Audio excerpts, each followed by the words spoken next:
Got a couple of fun things to be able to share with you on Scarlett's quilt that Linda is making for Scarlett to give to Scarlett's granddaughter, who is about like 18 or 19 years old. Hannah, the granddaughter, chose this specific pattern.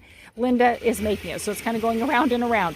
And so I want to kind of show you the fabrics that were chosen for this quilt already were chosen. All of these fabrics were basically chosen and set aside. Scarlett brought all of them over. We talked about it, and then I gave them all to Linda. So the fabrics were already there. Some of them were already cut out.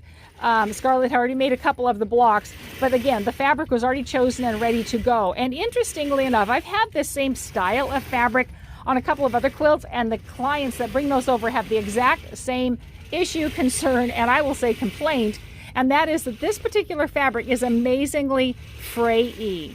So fray-y.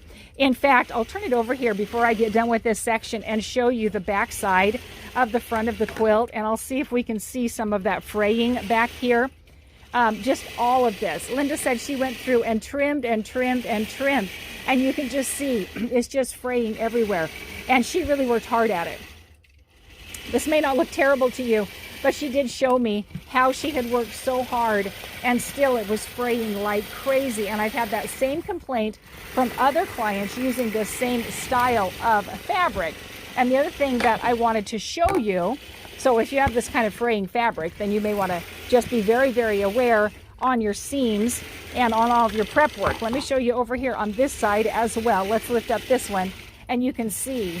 And so she said it was a difficult thing to work with. She did a beautiful job, worked out amazing. Even the pressing was difficult because of how fraying it was.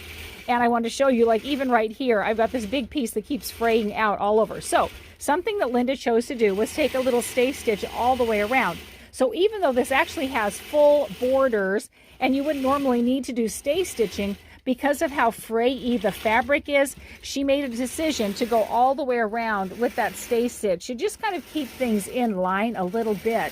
Now, I would normally suggest doing that when you have sections that are separate. Like if this didn't have a border on it at all and you had all these open pieces, I would highly suggest that stay stitching. In this case, I wouldn't normally suggest it with just a border, but it does work out great because of the fraying. So that may be something you want to do. If you end up with your fabrics that are really frayy, you may want to consider using some stay stitching. And you can put something down in the comments, and I'd be happy to chat with you about how that works and why it helps, and we can have a discussion. In the meantime, my friends, I hope you're having an amazing day.